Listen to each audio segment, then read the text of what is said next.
الحمد لله نحمده ونستعينه ونستغفره ونؤمن به ونتوكل عليه ونعوذ بالله من شرور أنفسنا ومن سيئات أعمالنا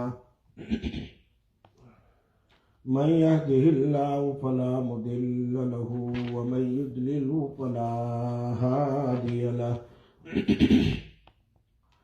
ونشهد أن لا إله إلا الله وحده لا شريك له ونشهد أن سيدنا ونبينا وحبيبنا ومولانا محمدا عبده ورسوله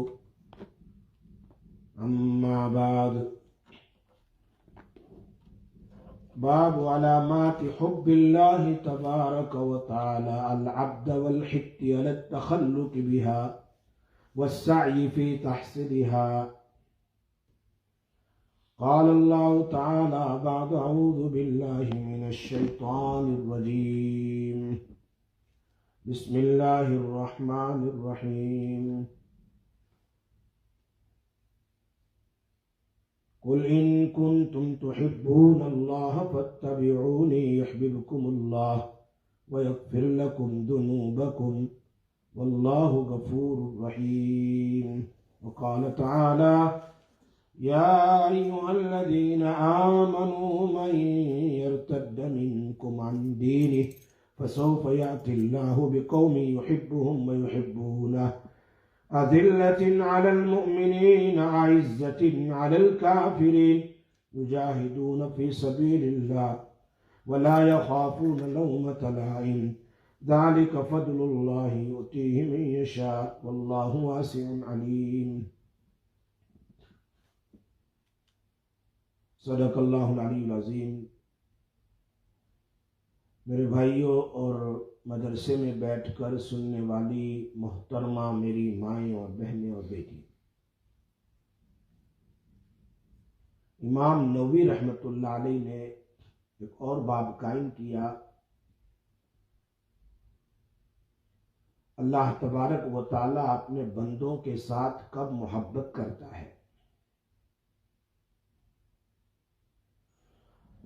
اور اللہ کی محبت کو حاصل کرنے کے لیے کوشش کرنے کے کیا کیا طریقے ہیں اس کو بیان کرتے ہیں. اس میں سب سے پہلے جو پہلا طریقہ ہے جو اللہ نے خود قرآن میں بیان فرمایا ہے کہ اگر تم چاہتے ہو کہ اللہ تم سے محبت کرے تو نبی اکرم صلی اللہ علیہ وسلم کی سنت پر عمل کرو. یہ اللہ خود کہتے ہیں قل ان کنتم تحبون اللہ فاتبعونی، میرے طریقے پر چلو، یعنی میرے نبی کے طریقے پر چلو تو کیا ملے گا؟ یحببکم اللہ، اللہ تم سے پیار کرے گا، محبت کرے گا اور اللہ تمہارے گناہوں کو بھی معاف کر دے گا. سنت پر چلنے سے اللہ تبارک و تعالیٰ دو چیزیں عطا فرماتے ہیں جو قرآن میں بیان فرمائے. ایک ایسا پیار اور ایسی محبت، ایسا پیار اور ایسی محبت کہ جس کا اندازہ نہیں کر سکتے. اللہ تعالیٰ جب کسی سے محبت کرتے ہیں تو پھر ساری دنیا اس سے محبت کرنے لگ جاتی ہے، اور جب ساری دنیا محبت کرے گی یقیناً اللہ کا وہ محبوب بندہ بنے گا. جب دنیا سے چلا بھی جائے گا تو لوگ اس کو یاد کرتے رہیں گے اور ایصال ثواب کرتے رہیں گے. کتنے ہمارے اکابرین ہیں دنیا سے چلے گئے لیکن ہم کتنے ادب کے ساتھ ان کا نام لیتے ہیں. 1400 سال ہو گئے ہم صحابہ، تابعین، تبع تابعین، چاروں امام، چاروں اولیاء اور بڑے بڑے اللہ کے نیک بندے اکابرین دیوبند، بڑے بڑے جن کا نام ہم ادب کے ساتھ لیتے ہیں. لوگ ان کے نام کی بدتمیزی کو بھی پسند نہیں کرتے. کوئی آدمی برائی سے ان کا نام بیان کرے تو پسند نہیں کرتے. یہ سب کے سب کیوں ہے؟ کہ ان کے دلوں میں اللہ کے پیارے حبیب صلی اللہ علیہ وسلم کی سنت والا عمل تھا. یہ ابھی پاکستان میں جو فلڈ آیا ہے، اللہ تعالیٰ وہاں کے مسلمانوں کی حفاظت فرمائے اور اللہ غیب سے نصرت فرمائے. اللہ ہر ایک کی ضرورتوں کو پوری فرمائے. ہزاروں ملینوں لوگ گھر سے بے گھر ہو گئے. وہی اسی کو لگتا بھی ہے اور وہی جانتا ہے جس کا کچھ کھو جاتا ہے، جس کا کچھ لاس ہو جاتا ہے. ہر آدمی کو نہیں لگتا ہے. جس کا کچھ چلا جائے اسی کو پتا ہوتا ہے کہ کیا ہوتا ہے. کسی کے بچے، کسی کی بیوی، کسی کا شوہر، کسی کے مکان، کسی کا سونا، کسی کی کیا کیا. ملینوں بلینوں والے آج زکوٰۃ کے مستحق ہو گئے. ملینوں اور بلینوں والے زکوٰۃ کے مستحق ہو گئے. ایک نے مجھے بتایا کہ میرے باپ دادا سے مجھے اتنے ملین ملے تھے پراپرٹی میں، ان سب کا میں نے اتنا بڑا کوٹھی اور بنگلہ بنایا تھا، فلاں فلاں، سب کے سب چلا گیا. ایسا لگتا بھی نہیں کہ یہاں وہ بنگلہ تھا. ختم، زمین سے ختم ہو گیا. وہ بھی زکوٰۃ کے مستحق ہو گئے. وہ بھی کہہ رہے ہیں ہمیں کچھ نہیں چاہیے، 2 دن 3 دن بھوکے رہ جائیں گے، لیکن سردی اتنی ہے، لیکن بارش اتنی ہے کہ ہمیں خیمہ بنا دو، چھوٹا سا خیمہ ہو کہ ہم اپنے سر کو ڈھانپے، رات کو سوئے. کتنے وہ ہیں جو اس فلڈ میں سانپ اور بچھو کی وجہ سے، کتنے تو ڈھسنے کی وجہ سے مر چکے ہیں. 100 سے زیادہ تو جن کو پوائزن اینیمل یا کوئی چیز ہے کاٹ لی جس کی وجہ سے وہ انتقال کر گئے. بہت سارے وہ ہیں جن کو سانپ نے کاٹا مر گئے، پوائزنس ہوتی ہے. کتنے لوگ ہیں جو ماؤنٹن پر چڑھ گئے، چڑھتے ہوئے گر گئے.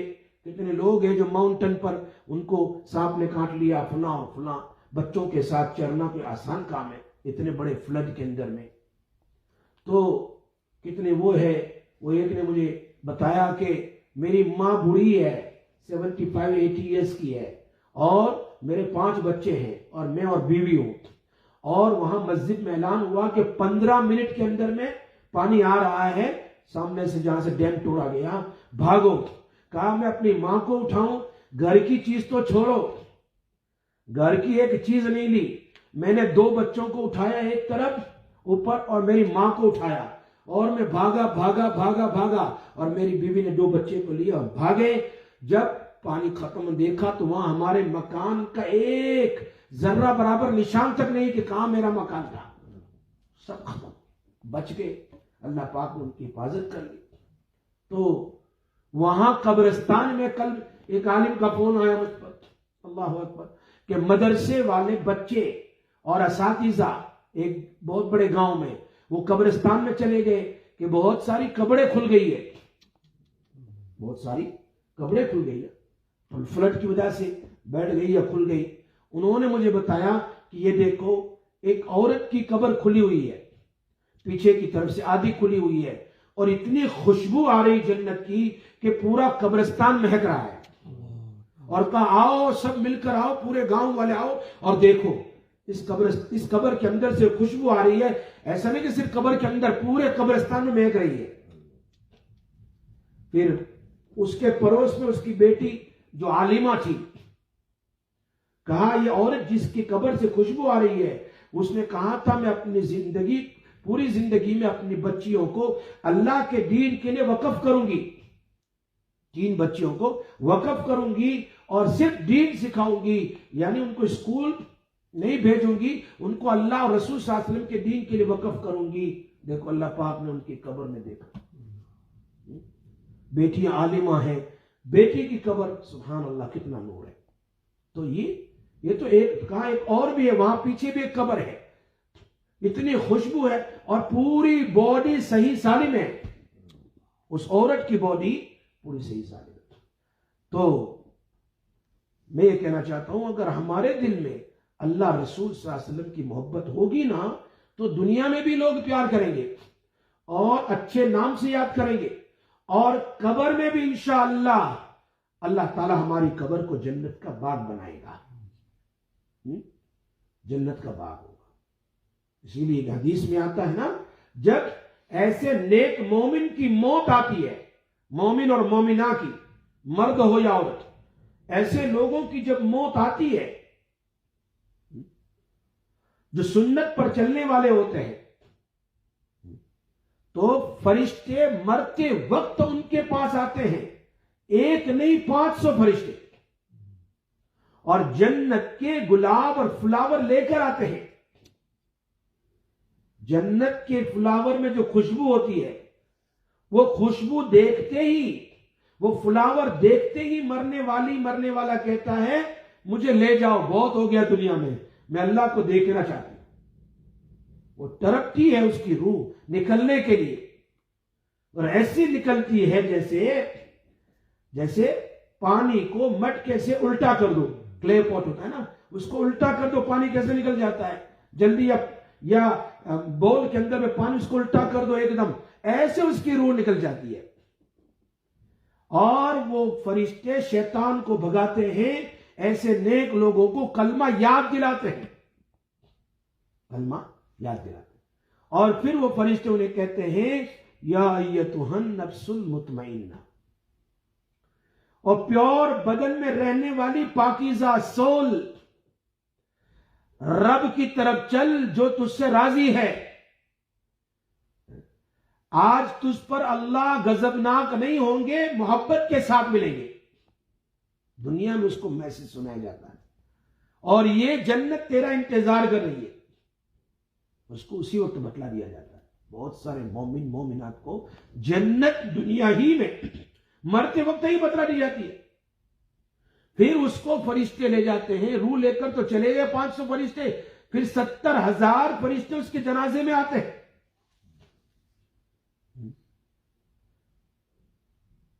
ایک صحابی کے فرشتے میں 70,000 70,000 فرشتے آئے، 70,000 فرشتے آئے۔ تو ان کا جنازہ جب جا رہا تھا، نبی صلی اللہ علیہ وسلم اپنی ایڑیوں پر چلتے رہے، ایسے ایڑی یعنی انگوٹھے اور ایڑی پر، اگلے پیر کا اگلے حصے پر چل رہے تھے۔ فرمایا کیوں؟ کہ اتنے فرشتے ہیں کہ پیر رکھنے کی جگہ نہیں، اتنے فرشتے ہیں پیر رکھنے کی جگہ نہیں۔ اور اس صحابی کا بہت ماشاءاللہ طبیعت تھی، لیکن ان کا جنازہ بالکل لائٹ ہو گیا، جیسے کچھ 100 گرام کا وزن اٹھاتے ہیں، لائٹ ہو گیا۔ تو بعض دشمنوں نے کہا دیکھا نا، مسلمان ہو گیا فلاں اور فلاں صحابی بن گئے، دیکھو مرتے وقت کیا حالت ہوئی۔ لیکن نبی اکرم صلی اللہ علیہ وسلم نے فرمایا فرشتے تو سارے ہی لوگوں کے، سارے مومن اور مومنات کے جنازے میں آتے ہیں، وزن جنازے کا اتنا ہی ہوتا ہے۔ اس صحابی کے جنازے کو فرشتوں نے اٹھایا کہ وہ بالکل کیا ہو گیا؟ ہلکا ہو گیا۔ یہ فضیلت تھی ان صحابی کی، جن کے انتقال پر اللہ کا عرش بھی ہل گیا، چونکہ اتنے بڑے صحابی کی روح ہمارے پاس آ رہی ہے، جھوم اٹھا خوشی کے مارے۔ تو 70,000 فرشتے جنازے میں آتے ہیں، 70,000، اور پھر اس کو قبر میں، جب قبر میں سلایا جاتا ہے تو اللہ تبارک و تعالی اس کی حفاظت کرتا ہے عذاب سے۔ جو اس نے دنیا میں نیک اعمال کیے ہیں وہ قبر میں اس کے لیے بالکل نجات کا ذریعہ بن جاتے ہیں، آگے سے پیچھے سے دائیں سے بائیں سے۔ اور قبر ہی میں اللہ کہہ رہے ہیں فرشتوں کو کہ جنت کا بستر بچھا دو، قبر میں جنت کا بستر، دا بیڈنگ آف جنت، اور جنت کے کپڑے اس کو پہنا دو۔ کون سے؟ جنت کے کپڑے، اور جنت کی ونڈو کھول دو۔ یہ 3 چیزیں حدیث میں ہے، تینوں الفاظ ہیں۔ اب پھر اس کی قبر سے خوشبو نہ آئے تو کیا آئے گی؟ حدیث میں آتا ہے جنت کی حور اپنا دوپٹہ صرف لہرا دے، آسمان سے ایسے ہلا دے، پوری دنیا خوشبو سے بھر جائے۔ اس قبر والے کو کتنی خوشی ہوگی جو جنت کے بستر پر سوتی ہے، جنت کے کپڑے پہنے ہیں، اور جنت کا دروازہ کھلا ہے۔ وہ مجھے اور آپ کو نظر نہیں آتا، یہ برزخ کی چیز ہے، لیکن میرے نبی کا فرمان سچا ہے۔ ہمارا یقین ہے. جس لیے اس عورت کی پاکستان میں بھی سیلاب میں قبر کھل گئی، ایسی خوشبو کہ پورا قبرستان مہک گیا، صرف تھوڑا کھلا ہے پیچھے کا حصہ، اور باڈی بالکل صحیح سالم ہے، اسی سیلاب میں کھل گیا. یہ کب ہے؟ جب ہم اپنی پوری زندگی کو نبی اکرم صلی اللہ علیہ وسلم کی سنت کے مطابق گزاریں. کیونکہ رسول پاک صلی اللہ علیہ وسلم ایک ایسی شخصیت ہے، ایک ایسے نبی ہے جن کی اطاعت میں اللہ کا پیار ہے. ایک ہی ایسی شخصیت ہے جن کے طریقے پر چلو گے تو اللہ پیار کرے گا، اور دنیا میں کوئی نہیں سوائے نبی صلی اللہ علیہ وسلم کی، سوائے نبی صلی اللہ علیہ وسلم. اور صرف پیار نہیں، ایک ایک سنت پر 100 شہید کا ثواب بھی ملے گا. میں نے ٹوائلٹ میں جاتے ہوئے دعا پڑھ لی، 100 شہید کا ثواب. ٹوائلٹ سے باہر نکلا دعا پڑھ لی، 100 شہید کا ثواب. میں نے نماز سے پہلے سنت پڑھ لی، 100 شہید کا ثواب. کتنا ثواب جس کا اندازہ آپ نہیں لگا سکتے ہیں، اتنا ثواب ہے. نبی اکرم صلی اللہ علیہ وسلم ایک ایسی شخصیت ہے کہ جانور بھی ان کو پہچانتے تھے، جانور بھی. ابو سفیان جس وقت ابھی مسلمان نہیں تھے، ابو سفیان نام سنا نا؟ ابو سفیان بعد میں صحابی بن گئے، بڑے صحابی بن. ابو سفیان اور اخنس ابن شعیب یہ دونوں حرم کی باؤنڈری پر کھڑے تھے. حرم کی جو مدینہ مکہ مکرمہ ہے نا حرم، اس کی باؤنڈری پر کچھ کام گھومنے گئے ہوں. دیکھا ایک ولف وہ دوڑ رہا ہے ہرن کے پیچھے. کس کے پیچھے؟ ہرن کے پیچھے دوڑ رہا ہے، اور ہرن بھاگ رہا ہے، اور وہ جانور اس کو کھانے کے لیے پیچھے دوڑ رہا ہے.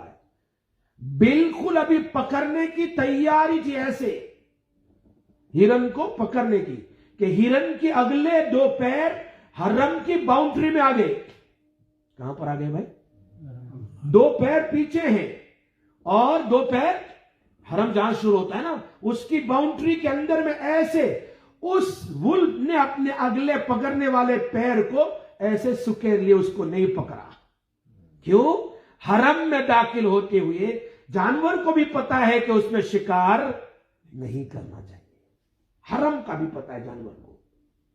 تو الگ بات ہے آج مومن بھی وہاں رہ کر گناہ کرتے ہیں اور ایک دوسرے کو قتل کرتے ہیں، سن رہی بات، ظلم کرتے ہیں، چوری کرتے ہیں، حرم ہے یہ الگ ہے، وہاں رہ کر نماز نہیں پڑھتے. ایک جانور کو بھی پتا ہے. ابو سفیان دیکھ رہا ہے، اور اخنس سے کہا ایک جانور کو بھی پتا ہے کہ حرم کی عزت کتنی ہے، حرم کا مرتبہ اس کو پتا ہے، کہ اس نے ہرن کو پکڑنے کی تیاری اور اس کے اگلے پیر جو ہے front league was in side the حرم چھوڑ دیا. دا ہرن دا بک انٹر ان دا حرم، ہنٹ نہیں کیا. ابو سفیان نے اخنس سے کسی کو بتانا نہیں ورنہ سارے مسلمان بن جائیں گے، کسی کو بتانا نہیں. یہ مدینہ منورہ میں ایک دیہاتی آدمی، بیڈون پرسن، دیہات کا رہنے والا، وہ جنگل سے آ رہا ہے اونٹنی پر،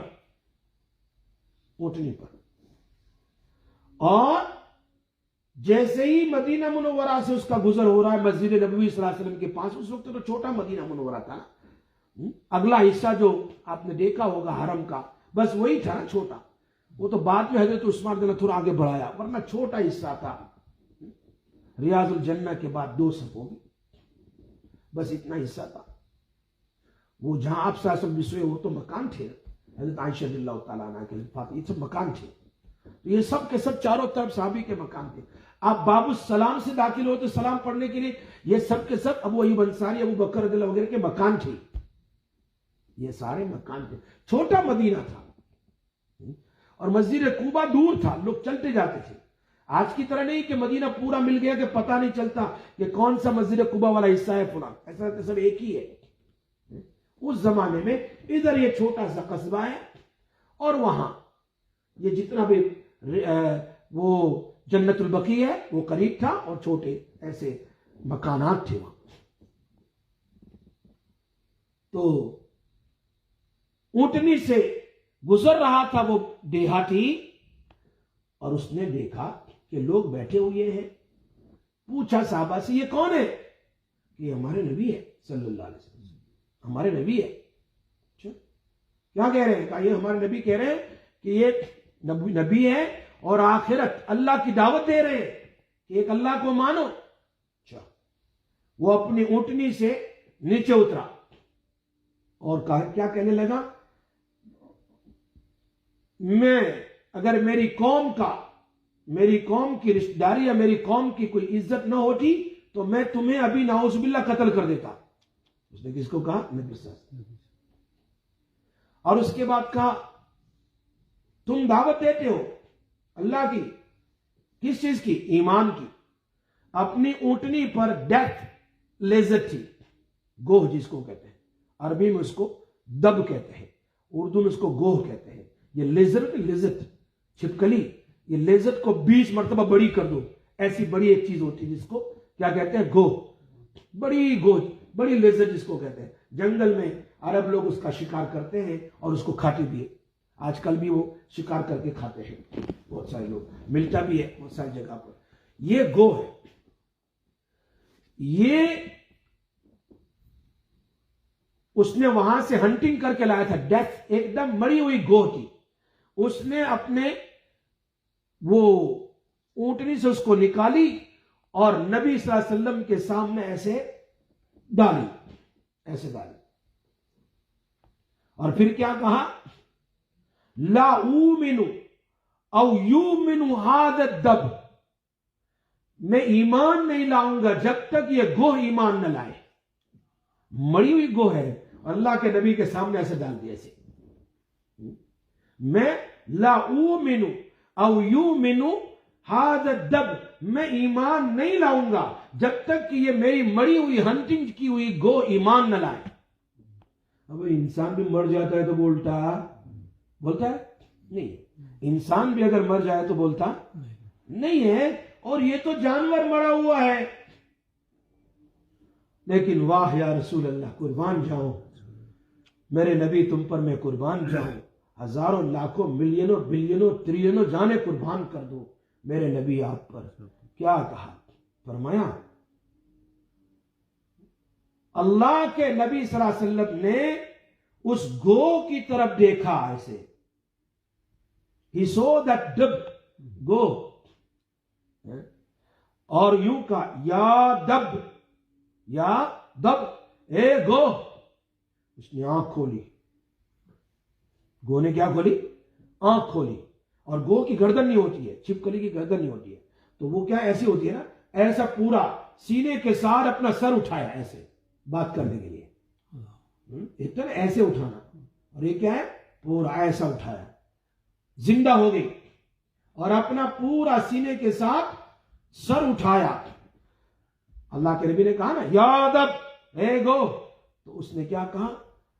عربک لینگویج میں لبیک و سعدیک یا زین من وافا یوم القیامہ، عربی بول رہی ہے۔ یہ جھوٹی بات نہیں ہے، یہ جلال الدین سیوطی نے آپ صلی اللہ علیہ وسلم کا معجزہ نقل کیا ہے۔ ایک جانور بھی اللہ کے نبی کو پہچانتا ہے۔ سمجھ میں بات آ رہی؟ کتاب اٹھا کر دیکھو، امام بیہقی، امام طبرانی نے اس روایت کو نقل کیا ہے۔ ایسے سب لبیک، حاضر ہوں میں، وسعدیک، ہائے ہائے کیا کہہ رہا، میرے بھاگ چلے، میری خوش بختی، میں کتنی نصیب دار، ایک نبی نے مجھے بلایا، اور جو ٹائٹل دیا ہے اس گوہ نے، اس لذت نے نبی صلی اللہ علیہ وسلم کو جو ٹائٹل دیا ہے، ہمارے پاس ایک کتاب ہے مولانا عبید اللہ سندھی رحمۃ اللہ علیہ، اس میں انہوں نے 1160 77 ٹائٹلز لکھے ہیں نبی صلی اللہ علیہ وسلم کے. کتنے بھائی؟ 1177 ٹائٹلز لکھا ہے انہوں نے، جو اللہ کے نبی کے ٹائٹلز تھے بڑے بڑے. لیکن اس گو نے جو ٹائٹل دیا ہے نا، ایسا کہیں نہیں مل سکتا. بہت زبردست. کیا کہہ رہے؟ یا زین من وافا یوم القیامہ. اللہ اکبر. یا زین من وافا، قیامت کا دن بڑا خطرناک دن ہوگا. قیامت کا دن بہت خطرناک دن ہوگا.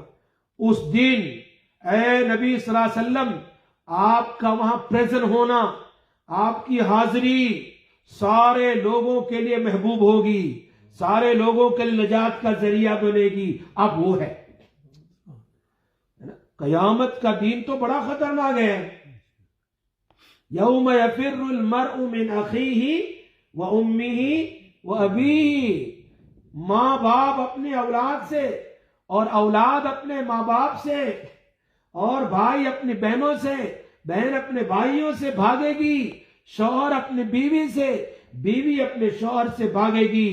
دوست دوست سے بھاگے گا، جس کو قرآن میں اللہ نے بیان کیا یوم یفر المرء من اخیہ وامہ وابیہ وصاحبتہ وبنیہ. ہر آدمی ڈرے گا.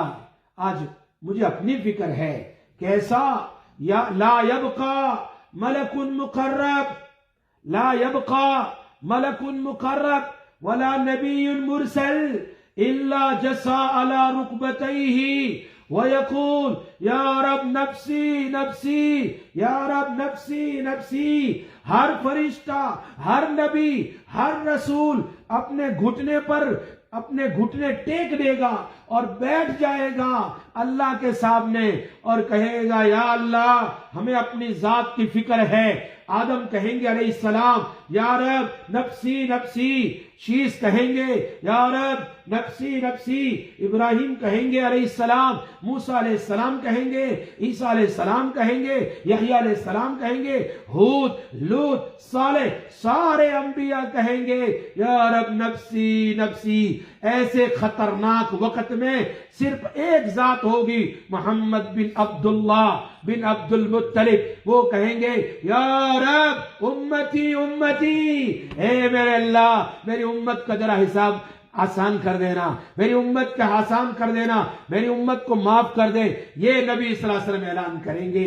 وہاں یہ نہیں پکاریں گے اللہ کے نبی میرے حسن کدھر ہے، میرے حسین کدھر ہے، میری بیٹی فاطمہ کدھر ہے، میرے زینب کدھر ہے، میری کلثوم کدھر ہے، میرے فلاں. نہیں، میری بیوی کہاں ہے، میری بیویاں کہاں ہیں، میرے چچا کہاں ہیں. کسی کو نہیں کہ یا رب امتی امتی، میری امت کے گنہگار کدھر ہے، میری امت کے زانی، زنا کرنے والے، چوری کرنے والے، فلاں. اے اللہ تو آسان کر دینا، اے اللہ تو معاف کر دے. یہ ایک شخصیت ہے جو قیامت کے دن اعلان کرے گی، وہ ہے نبی اکرم صلی اللہ علیہ وسلم. اسی کی طرف اس گوہ نے اشارہ کیا یا زین من وافا یوم القیامہ. قیامت کا ایسا خطرناک دن ہوگا کہ ہر آدمی کہے گا یا رب نفسی نفسی. وہاں نبی صلی اللہ علیہ وسلم کہیں گے یا رب امتی امتی. اللہ اکبر.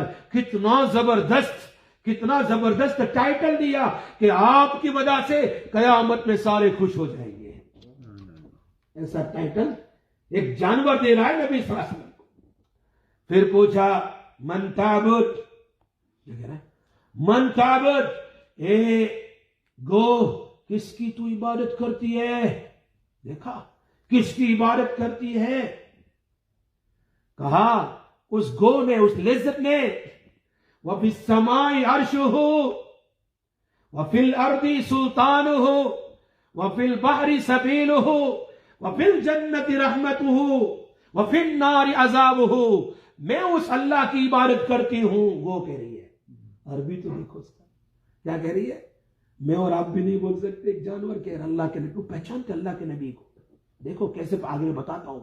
میں اس خدا کی عبادت کرتی ہوں جس نے آسمان میں عرش بنایا، جس کی کنگڈم سلطنت زمین پر ہے، اور جس نے سمندر میں راستے بنائے کشتیوں کے لیے، یورپ میں، مشرق میں، شمال میں، جنوب میں کیسے جانا ہے، ساری کشتیاں ادھر سے ادھر ساری دنیا میں گھوم رہی ہے، ایک ملک سے دوسرے ملک، دوسرے ملک سے تیسرے ملک، ایک کونے سے لے کر دوسرے کونے تک اس اللہ نے سمندر میں راستے بنائے ہیں، اور اس نے جنت کو رحمت والی بنائی اور جہنم کو عذاب والی بنائی۔ میں اس خدا کی عبادت کرتی ہوں۔ کون کہہ رہی بھائی؟ ایک لذت کہہ رہی ہے۔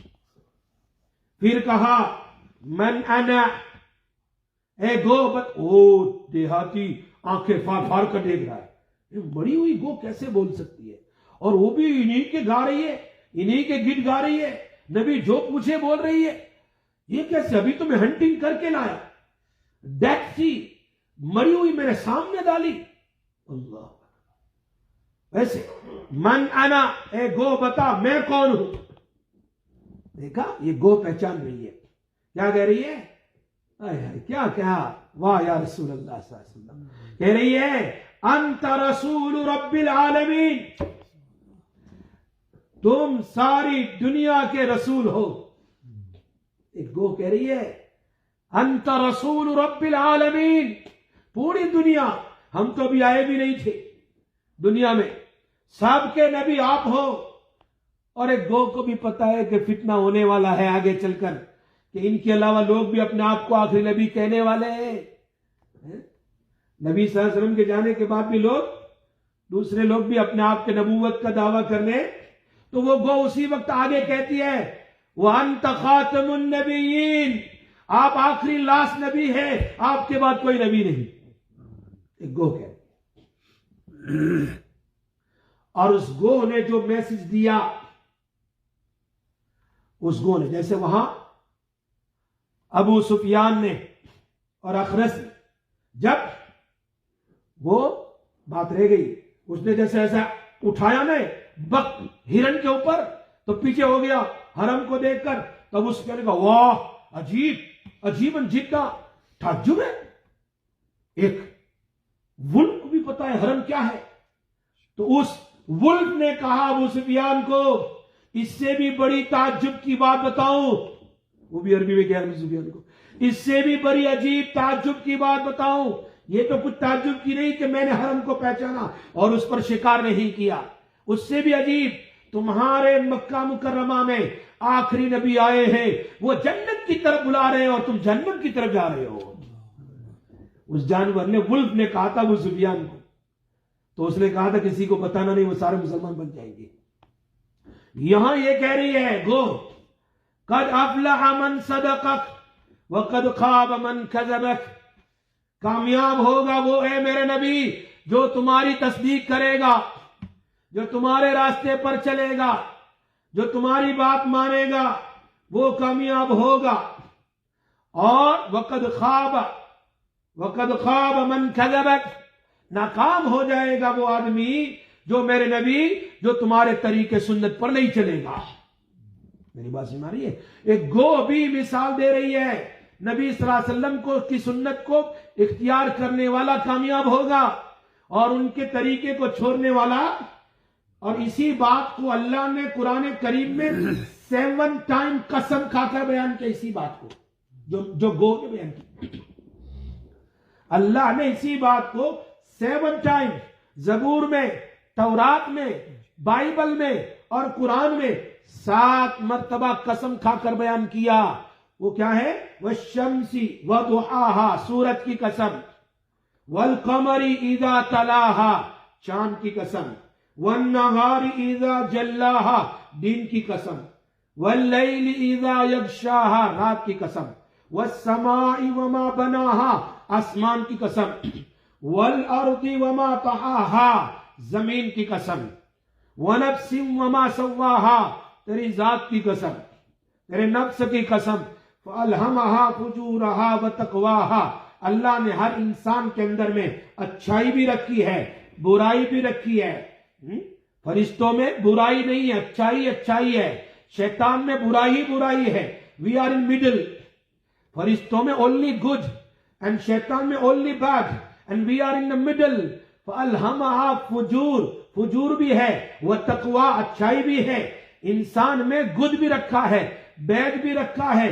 پھر آگے اللہ نے کہا اب تو جانے، تیرا کام جانے. قد افلح من زکاہا وقد خاب من دساہا.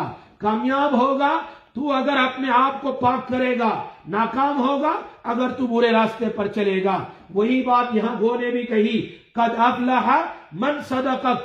جو آدمی تیرے طریقے پر چلے گا وہ کامیاب ہوگا، اور جو تمہارے طریقے کو چھوڑے گا میرے نبی وہ ناکام ہو جائے گا. جو بات اللہ نے 7 قسم کھا کر، پورے قرآن میں اتنی قسم نہیں کھائی ایک ساتھ جتنی اللہ نے ایک بات کو بیان کرنے کے لیے کھائی ہے. He just mentioned one thing just to say he taken the 7 قسم. اللہ کو قسم کھانے کی ضرورت نہیں ہے. اس نے تو قرآن کے شروع میں کہا الف لام میم. اللہ نے، لام جبرائیل نے، میم محمد کے اوپر ذالک الکتاب لا ریب فیہ، ایسی کتاب اتاری جس میں کوئی شک نہیں ہے. پھر بھی اللہ نے مجھے اور آپ کے دماغ کو سمجھانے کے لیے 1 نہیں 2 نہیں 3 نہیں 7 قسمیں کھا کر کہا کامیاب ہونا چاہتا ہے آ میرے نبی کے طریقے پر تو میں تجھ سے پیار کروں گا، اور اگر ناکام چھوڑ میرے نبی کے طریقے کو جہنم میں جائے گا. اس بات کو بیان کرنے کے لیے اللہ نے 7 قسم کھائی ہے. میری بات سمجھ آ رہی ہے جی؟ ہاں. فرعون کا زمانہ ہے، میں اسی بات پر سمجھا رہا ہوں تمہیں. یہ اسی جو امام نووی نے پہلی آیت بیان کی ہے. فرعون کے زمانے میں فرعون کی بانڈی ہے، بارہا آپ نے واقعہ سنا ہے. فرعون کی بانڈی ہے، اس کی 2 بیٹی ہے. فرعون کی بانڈی مسلمان بن گئی تھی تو اس کے اسلام لانے پر، شارٹ کٹ بیان کر رہا ہوں ٹائم نہیں ہے، اس کے اسلام لانے پر فرعون نے کہا میں خدا ہوں، انا ربکم الاعلی. تو کون سا دوسرا خدا مانتی ہے؟ کہا میرا خدا وہ ہے جس نے تجھے بھی پیدا کیا، جس نے مجھے بھی پیدا کیا، جس نے ہم سب کو اور آسمان زمین کو پیدا کیا. اس نے آرڈر دیا کہ ایک دیگ بھر کر، بڑا دیگ ہے، اس میں آئل کو گرم کرو، آئل کو بوائل کرو برابر، اور پھر لایا گیا.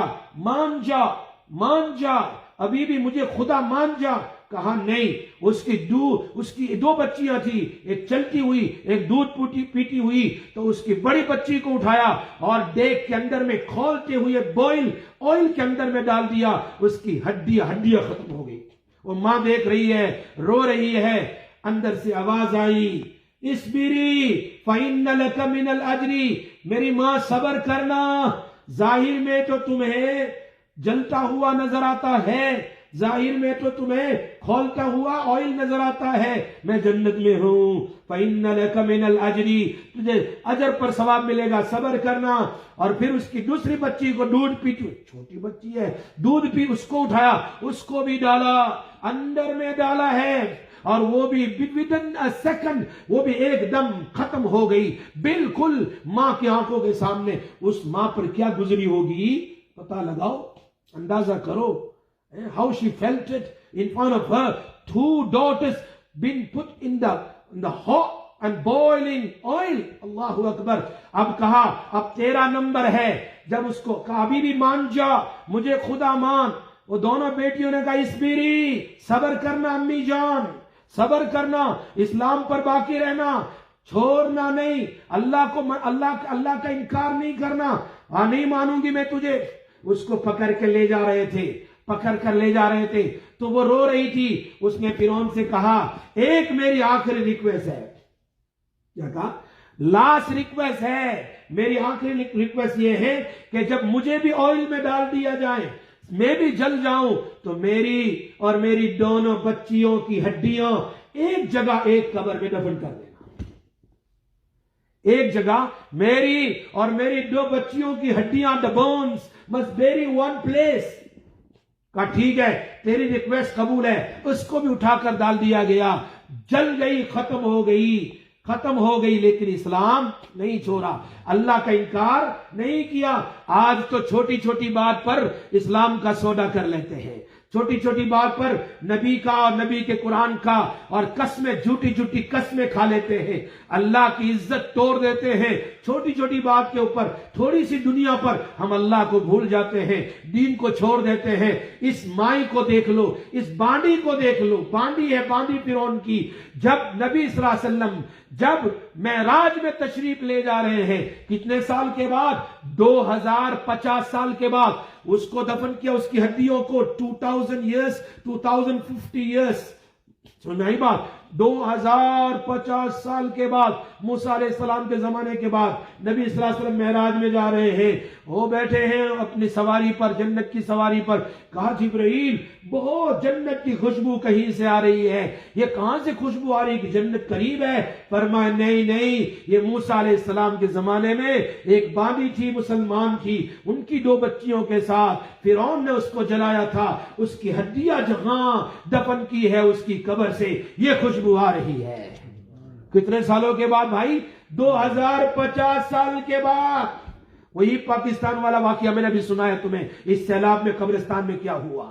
بات سمجھ میں آ رہی ہے نا؟ معلوم ہوتا ہے قُلْ إِن كُنْتُمْ تُحِبُّونَ اللَّهَ فَاتَّبِعُونِي، اگر تم میرے نبی کی سنت کو چلو گے اور ان کی زندگی کو اپنی زندگی بناؤ گے، رات میں، دین میں، صبح میں، شام میں، دنیاوی اعتبار سے، دینی اعتبار سے، ہر اعتبار سے نبی کے طریقے پر چلو گے تو اللہ نے کہا میں تم سے پیار کروں گا، دنیا میں بھی، قبر میں بھی، حشر میں بھی اور قیامت کے دن بھی تمہیں جنت میں نبی کے ساتھ بھیج دوں گا اور میں تمہاری مغفرت کر دوں گا.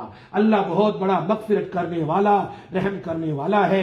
اللہ ہم سب کو عمل کی توفیق نصیب فرمائے. یا ارحم الراحمین یا ذا الجلال والاکرام، یا حنان یا منان، یا دیان یا سلطان، یا قدیم الاحسان، یا اکرم الاکرمین، یا اکرم الاکرمین.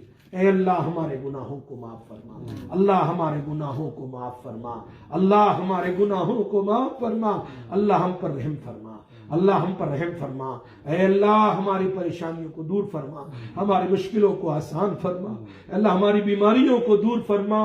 اے اللہ ہماری بے چینیوں کو دور فرما. اے اللہ ہمیں، اے اللہ سکون نصیب فرما، گھروں میں سکون نصیب فرما. اے اللہ ہماری زندگیوں میں سکون نصیب فرما. ہمارے تھوڑے پیسے میں الہ العالمین تو برکت نصیب فرما. اے اللہ تو رحمت نصیب فرما. ہماری اولادوں کو ہماری آنکھوں کی ٹھنڈک بنا. اے اللہ بڑے گناہ کیے ہیں چھپ چھپ کر، اے اللہ تو معاف فرما. زبان سے، غیبت سے، حسد سے، بغض سے، کان سے، آنکھوں سے، دل سے، دماغ سے، ہاتھ سے، پیروں سے بڑے بڑے گناہ کیے ہیں. اللہ تو سب کچھ جانتا ہے، تو دلوں کے بھید کو بھی جانتا ہے. اللہ تو معاف کر دے، اللہ تو رحم کر دے، اللہ تو کرم کر دے. تجھے تیری غفوریت کا واسطہ، تجھے تیری رحیمیت کا واسطہ، تجھے تیری ستاریت کا واسطہ. اللہ تو معاف کر دے، اللہ تو معاف کر دے، اللہ تو معاف کر دے. ہماری اولادوں کو عالم دین بنا، دین کے دائی بنا. اے اللہ حافظ قرآن بنا، دائی قرآن بنا، ناصر قرآن بنا. ماں باپ کی آنکھوں کی ٹھنڈک بنا، ماں باپ کے ساتھ میں اولاد کو دیندار بنا. اے الہ العالمین ہماری نسلوں میں ایمان کو جاری ساری فرما. ہماری اولاد اور قیامت تک آنے والی نسلوں کو اے اللہ نیک اور صالحین میں سے بنانا. اے اللہ کفر سے حفاظت کر لینا، شرک سے حفاظت کر لینا. ہماری اور آنے والی نسلوں کی فتنوں سے اللہ حفاظت کر لینا، حفاظت کر لینا. ایمان پر قائم دائم رکھنا اور ایمان پر موت دینا. اس مجمع میں جو بھی بیمار ہو، ہسپتالوں میں جو بھی ہو، گھروں میں جو بھی بیمار ہو، اور جہاں جہاں لوگ بیمار ہیں، بہت سارے ہمارے دوست احباب نے دعا کے لیے کہا ہے. کسی کے والد بیمار ہے، کسی کی ماں بیمار ہے، کسی کے شوہر بیمار ہے، کسی کی بیوی بیمار ہے، کسی کے بچے بیمار ہے. اے اللہ سب کو شفائے کاملہ عاجلہ دائمہ مستمرہ نصیب فرما. اے اللہ پاکستان میں اے اللہ یہ سیلاب جو آیا ہے، ہزاروں ملینوں لوگ گھر سے بے گھر ہو گئے ہیں. الہ العالمین کئی لوگوں کی جان چال چلی گئی ہے، تو سب کچھ جانتا ہے. اے اللہ ہم جانتے ہیں یہ مصیبت تیری ہی طرف سے آتی ہے، لیکن مومن کے لیے مصیبت رحمت بن جاتی ہے. اے الہ العالمین اگرچہ ان کے مکان وغیرہ چلے گئے، لیکن ان کے ایمان تو نے باقی رکھے ہیں. الہ العالمین ان کی غیب سے نصرت فرما، ان کو مکانات عطا فرما، ان کا کھانا عطا فرما، ان کو پہننے کے لیے کپڑے عطا فرما، ان کو پینے کے لیے پانی نصیب فرما. اے اللہ جن کی اولاد اس سیلاب میں انتقال کر گئی ہے، جن کے ماں باپ انتقال کر گئے، جن کا مال چلا گیا، جن کا مکان چلا گیا، ان کو صبر جمیل نصیب فرما، صبر جمیل نصیب فرما۔ اے اللہ دنیا تو مدد کرتی ہے لیکن تیری مدد کے سامنے دنیا کچھ بھی نہیں ہے۔ اے اللہ تو غیب سے نصرت فرما، تو غیب سے نصرت فرما۔ جب تو مدد کرنے پر آتا ہے تو تو کسی کا محتاج نہیں ہوتا ہے۔ اے اللہ ان مومنین مومنات اور سب کی اے اللہ تو غیب سے مدد فرما۔ اے اللہ ان کی جائز تمنائیں پوری فرما، ان کی ضروریات پوری فرما، اور ان کے پسمان ان کے مردوں کو جو دنیا سے چلے گئے اس سیلاب میں بہ گئے، اے اللہ ان کو جنت الفردوس نصیب فرما، اور ان کے پسماندگان کو صبر جمیل نصیب فرما۔ اے اللہ ہم سب کی اور پوری امت مسلمہ کی اے اللہ تو حفاظت فرما۔ اے اللہ ہم امتحان دینے کے قابل نہیں ہے، ہم بڑے کمزور ہیں، ہمارا امتحان نہ لینا، ہمارا امتحان نہ لینا، ہمیں تو معاف کر دے، تو بڑا کریم ہے، تو بڑا رحیم ہے۔ اے اللہ تو ہمارے اعمال کو نہ دے، اے اللہ تو ہماری نیکیوں کو نہ دے۔ اگر تو ہمارے اعمال کو دیکھے گا تو اخلاص سے بالکل خالی ہے، سجدے اخلاص سے خالی ہے، ہماری چیریٹی اخلاص سے خالی ہے، ہمارے روزے اخلاص سے خالی ہے، ہماری تلاوت اخلاص سے خالی ہے، ہمارے بیانات اخلاص سے خالی ہے۔ اے اللہ تو اپنے رحم کو دیکھ لینا، اپنے کرم کو دیکھ لے، اے اللہ اپنی غفوریت اور غفاریت کو دیکھ لے، تیری ستاریت کو دیکھ کر اے اللہ تو امت پر رحم فرما دے۔ اے اللہ تو نے کہا سبقت رحمتی اللہ غضبی، میری رحمت میرے غصے سے بہت زیادہ ہے۔ اے اللہ تیری اس رحمت کا واسطہ جو تو نے عرش پر لکھا ہے، اس رحمت کے واسطے سے امت پر رحم فرما دے، امت پر رحم فرما دے، پوری امت پر رحم فرما دے۔ بے ایمانوں کو ایمان کی دولت سے مالا مال فرما، اور ایمان والوں کو ایمان میں پختگی نصیب فرما۔ اے اللہ جو مانگا عطا فرما، نہ مانگ سکے اپنے فضل سے، کرم سے، رحم سے، نبی صلی اللہ علیہ وسلم کے صدقے ان مخلصین اور مخلصات عورتوں کی آمین کے ساتھ ہماری آمین کو ملا کر ہماری دعا اور توبہ کو قبول فرما لے۔ وصلی اللہ تعالی علی سیدنا محمد وآلہ وصحبہ اجمعین برحمتہ۔